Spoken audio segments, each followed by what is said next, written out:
Hello, everyone. Welcome to Culture Shock, the podcast where movie lovers and history nerds unite. I'm your host, Luke Schweiss. I've been a passionate film obsessive for my entire 22 years of existence, and I seek to bring a unique mix of academia and history to the film discourse sphere.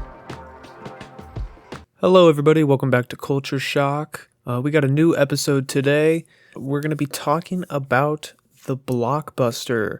This is going to be a very interesting episode. I have a lot to say, a lot to kind of dive into about the history of the blockbuster. I'm sure everyone's familiar with the term. I wanted to start the show with a fun little piece of trivia, little history lesson, I guess, if you will. The term blockbuster was actually slang, and it described bombs that could destroy an entire block, particularly in the period of World War II, when those types of capabilities were kind of being created for the first time. So kind of a dark way to start the episode, but it has kind of the word merged with the film industry and obviously does not have anything to do with bombing a city, but it's very interesting how certain words get kind of recreated or kind of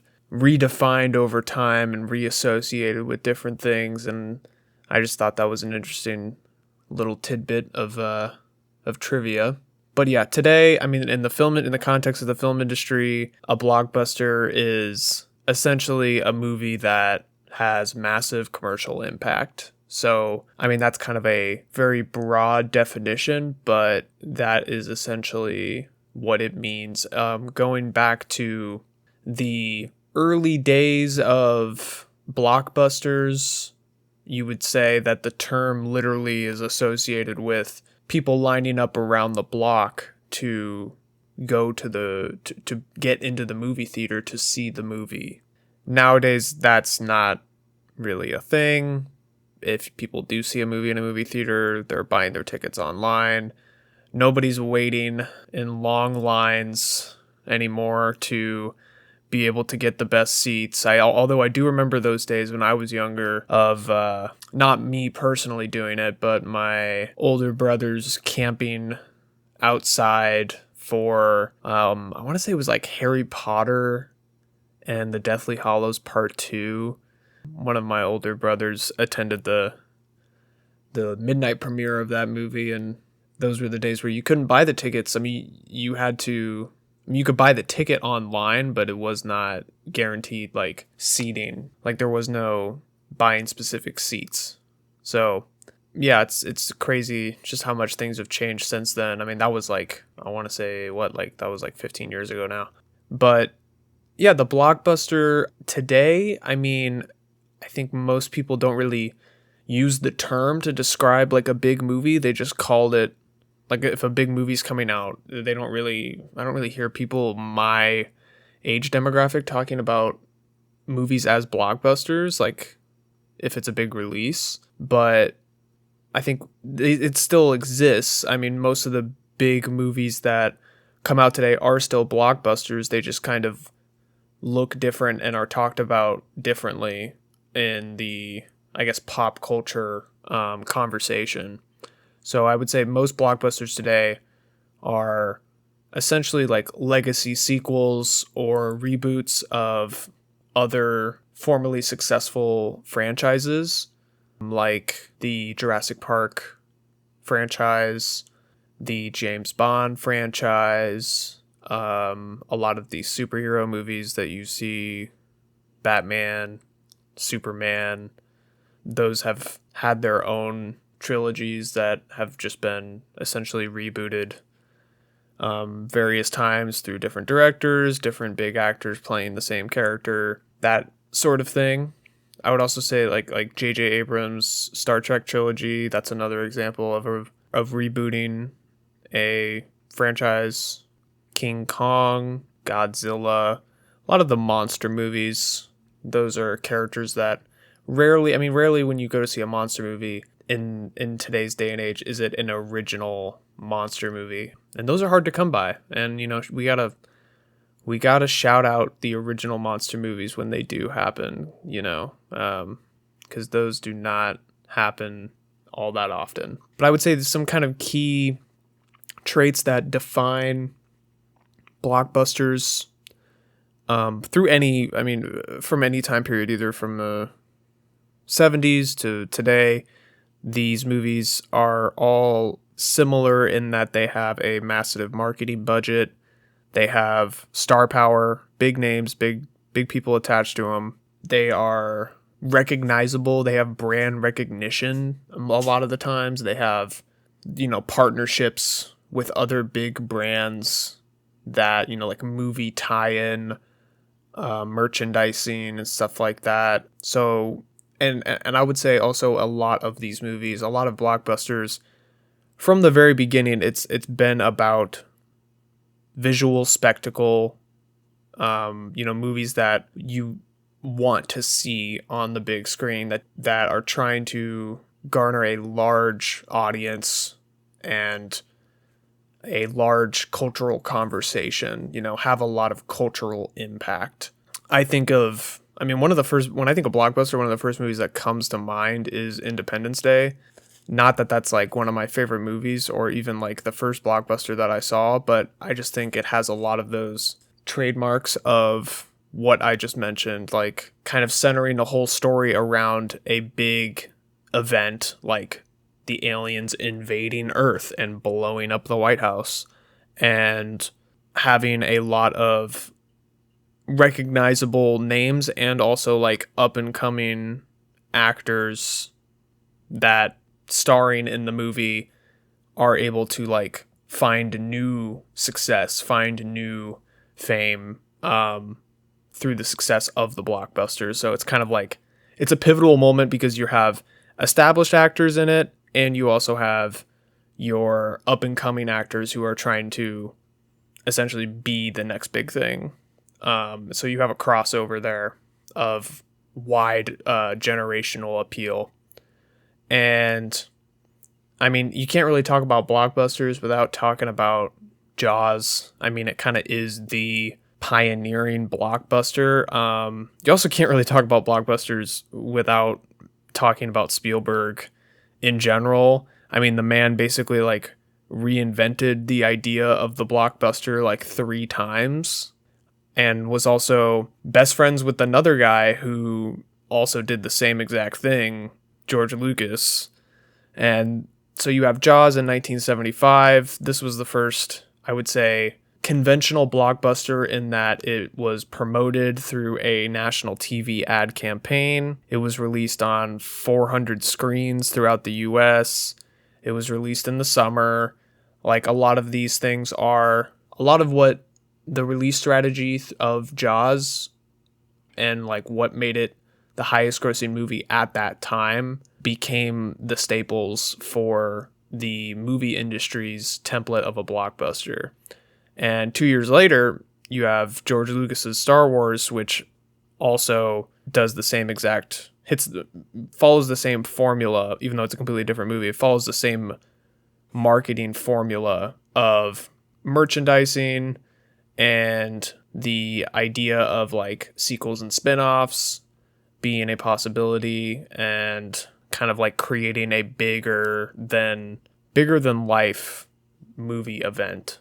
And escapism in particular, I feel like was really introduced with the Star Wars movie. Escapism being like a core element of a lot of blockbusters now, is like having the movie, having elements of the story become this something that you're just not going to see, like you're not going to experience. It's a otherworldly universe. It's just like, it's big concepts, it's big narratives. Like it is not a micro scale by any means. Like that goes against the entire definition of a blockbuster. Yeah, Spielberg, Lucas. You can't really tell the story of a blockbuster, of blockbusters, without those two guys. And I also think there's a third guy who kind of comes along a little bit later in the 1980s and then really cements himself in the 1990s as a very influential figure in defining blockbusters, and that's James Cameron. And James Cameron essentially established himself with the first Terminator movie in 1984, which I wouldn't call that movie a blockbuster. It was financially successful for sure, but it was not a blockbuster. I mean, it didn't crack 100 mil in the box office for its original release run, but it was a big movie when it did come out, and it did exceed the studio company's expectations, and it did establish Arnold as a Hollywood star, and it established Cameron as an up-and-coming, basically kind of following that lineage of Spielberg and Lucas. Really, it's more about James Cameron's next, like his sequel to Terminator, which didn't happen until 1991.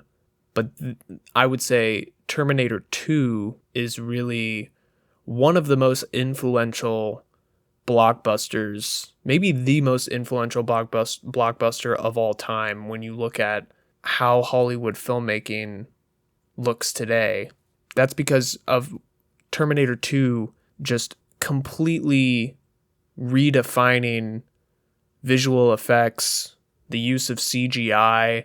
It was the most expensive movie ever made at the time, which is something that would go on to be associated with basically every James Cameron movie. Is he was just kind of known, he became known as the guy who was just constantly pushing the limit of what would be, how much money is he pumping into this? How much money how many people are working on this project? So not only is this inclusion of CGI, computer generated effects, super influential and defining for future blockbuster movies, but it's just influential in general for filmmaking. It's a crucial step in essentially moving from analog to digital in a metaphoric sense, I would say. You know, instead of creating the effects in camera, you're relying on technology and exploring the capabilities of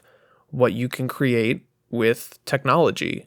And that is just a fundamental change in the history of how studio filmmaking functions. It's hard to not view Terminator 2 as just one of the most important movies ever made, whether you love it or maybe even it's not really your thing. I mean, it would go on to define James Cameron's whole career of exploring, kind of pushing the limits of technology. I mean, he would do it again in Titanic. It's basically what he's completely focused on now with the Avatar franchise, and essentially just creating these entirely digital worlds of storytelling. And so, yeah, I think that's very interesting. But yeah, I mean, past the 90s, I would say in the 2000s into the 2010s is really when studios start kind of changing the idea of a blockbuster being around a fun, big world concept and more of we're trying to establish a successful IP. We're trying to establish a formula. We're trying to take something that's already existing that people already know about and essentially make a film franchise around it.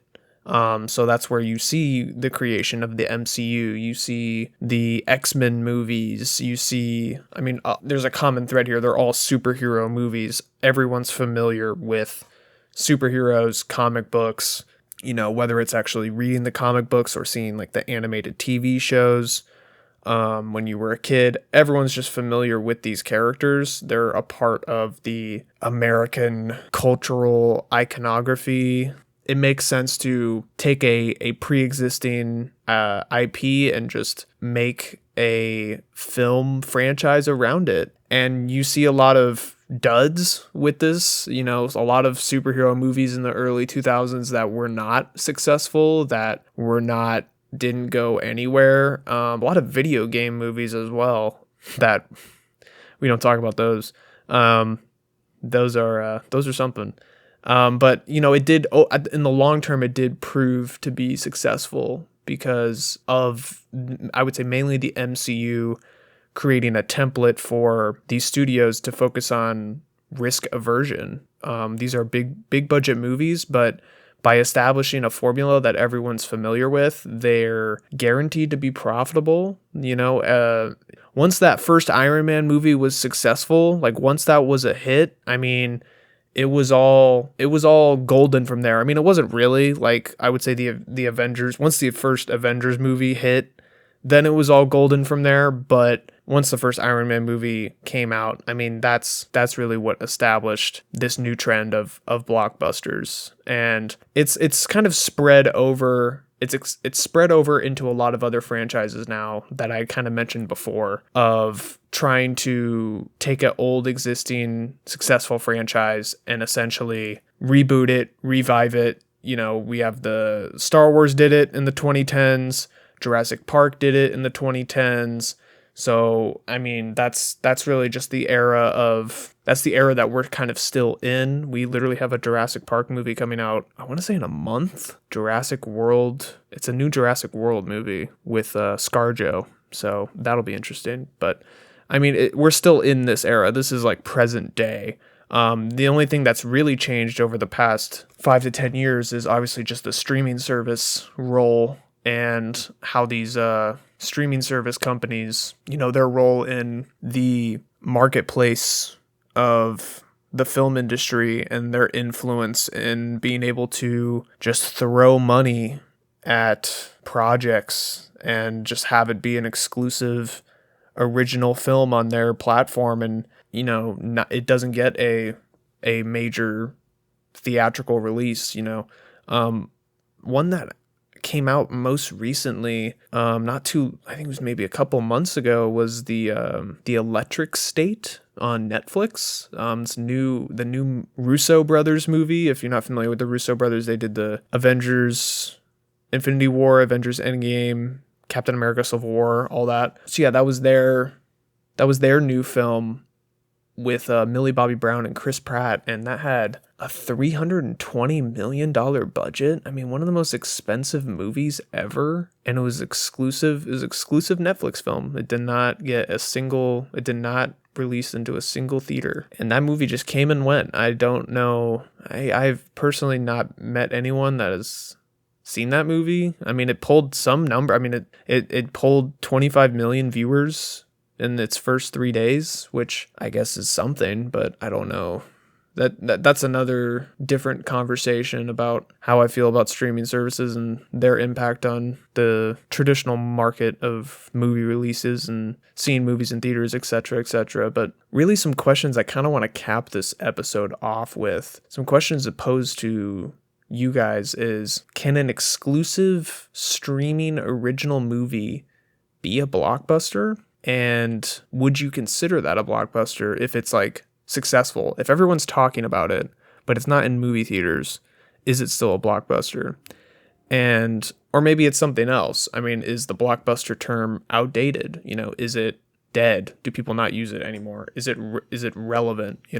Those are kind of some questions I wanted to pose today, because we're really in such an interesting time for what the movie industry is looking like, and what movies are successful, and what formulas is that creating? What precedents is that establishing? Like, what is the future look like? I mean, where does any of this lead? Like, are we going down a darker rabbit hole, or are things getting, perhaps maybe things are getting better? I don't really know, but I think the blockbuster is such an interesting and pivotal term when talking about film history and understanding the film landscape and that sort of thing. So that's where I'm going to leave it today. Thank you all for listening. I really enjoy doing these podcasts, so I hope you enjoy listening to them. Please, if you like what I'm doing, give it a follow, give it a shout out, give it a like, and I will catch you all in the next episode. That does it for today on Culture Shock. Be sure to give us a follow and turn those notifications on for immediate updates about future episodes. Also, if you like what I do here, give our social media pages a follow. That's at Culture Shock Podcast on all platforms. As always, thank you for tuning in.